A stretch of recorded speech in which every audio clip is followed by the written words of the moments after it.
What's happening, everybody? It's Sean with Reactions to the Classics. Today we've got a reaction to Kids in the Kitchen and their album Shine, brought to us by a friend, longtime supporter, and patron of the channel, Jim. Thank you, Jim. Appreciate you. Appreciate all the patrons who make this thing go. If you'd like to support us in any way, check out that Patreon link below or the patron link on the end screen. We couldn't do without the patrons. Running a free trial right now. All right. Jim famously brought me John Farnham for the first time, which has been quite a great discovery for me and done quite well at the channel. So Jim brings me great stuff. So I've never heard of Kids in the Kitchen, but I understand why after reading Jim's notes and doing a little research. Jim says, okay, this album is another fantastic, unique, and obscure, and personally special choice, and another one of my favorite albums. The background on it from Jim: officially Kids in the Kitchen, or Poofs in the Pantry, as my mate would say, is the first concert I ever attended in December 1985 at the age of 12. They were headline act at the World Scout Jamboree held in Sydney. So along with, I don't know, say 5,000 or more young boys, they had my first introduction to live music, and I absolutely loved it. I was taken over by it. Scott Karn on vocals was so effortlessly cool, and his voice live was sublime, so clear and so pure.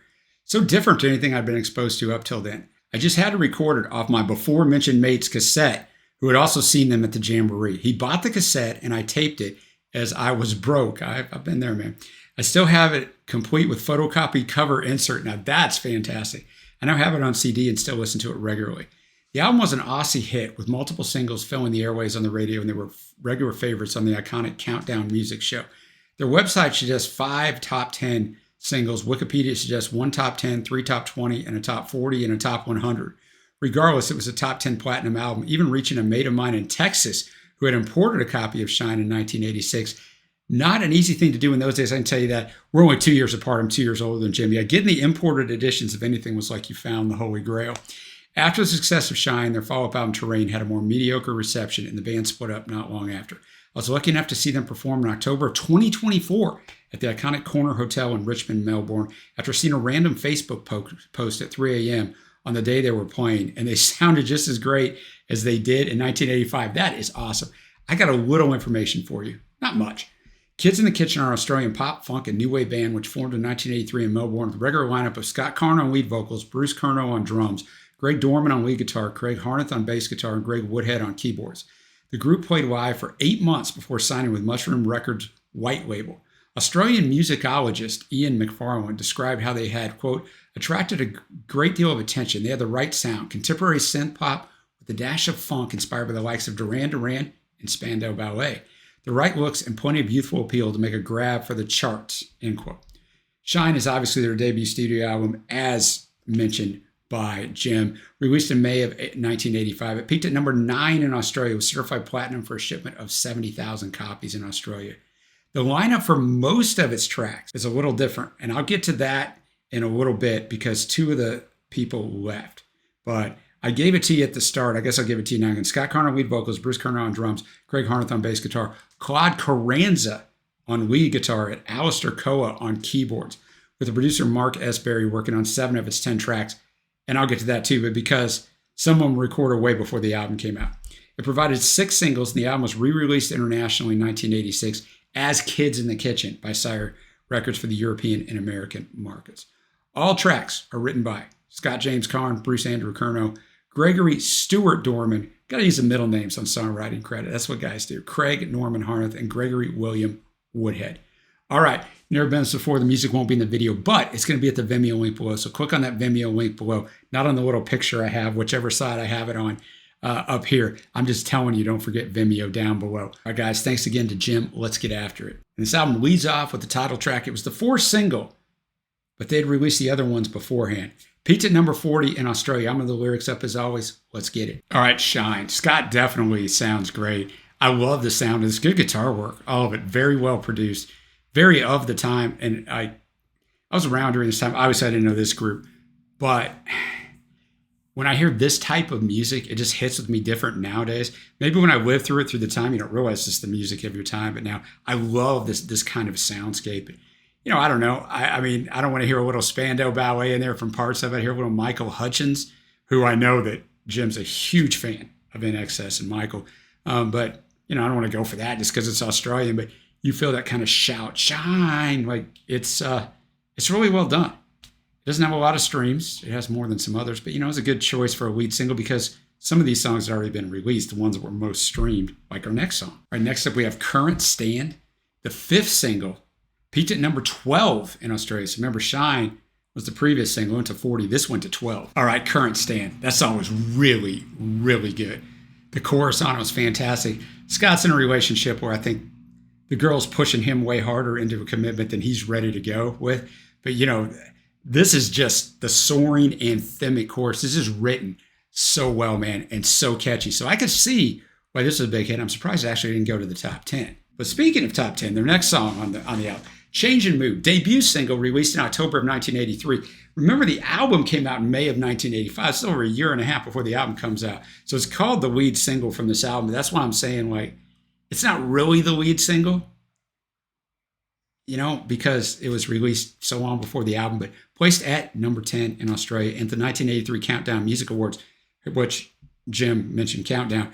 The song was nominated for Best Debut Single. All right, Changing Mood. Very good song to be your first song. The guitar on there is quite interesting. I think I like it, but I'm not 100% sure. I'm always honest on this thing. But it's a really good song. It's crazy after listening to these first 3 songs. These guys didn't get more famous, but I know how hard that is in the music business. And a lot of times, it's out of your control. Next up, we have Place to Go. All right, Place to Go. Really good percussion on this. That's what stood out to me on this one. It was fine. It's not as strong as the first 3 songs.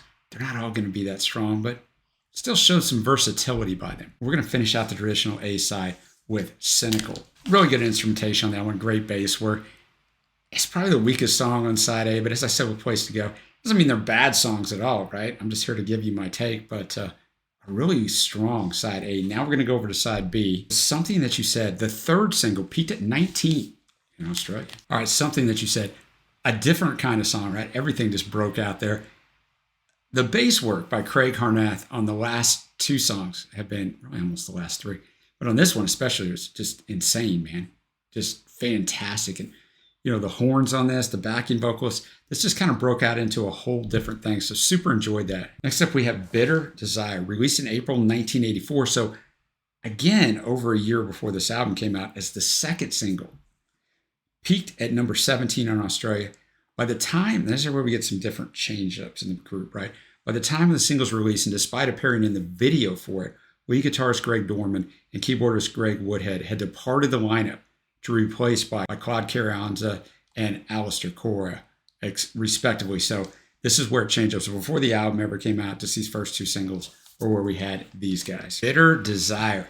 Definitely had that full feel like Something That You Said. So I see why they're back-to-back on the B side, right? It makes sense, man, or side 2, whatever you want to call it. They're synonymous. It depends on whatever the record label wanted to call them. Sometimes it was side A and side B. Sometimes it was, or side 1 and side 2. Sometimes it was side A and side B. On this album, it's called side A and side B. But I see why they're back-to-back because they're similar in the arrangement. A lot of the other songs were not. It definitely doesn't have the same sound as Shine or Current Stand, for sure. But I liked it a lot. And man, once again, the rhythm section, the bass work was...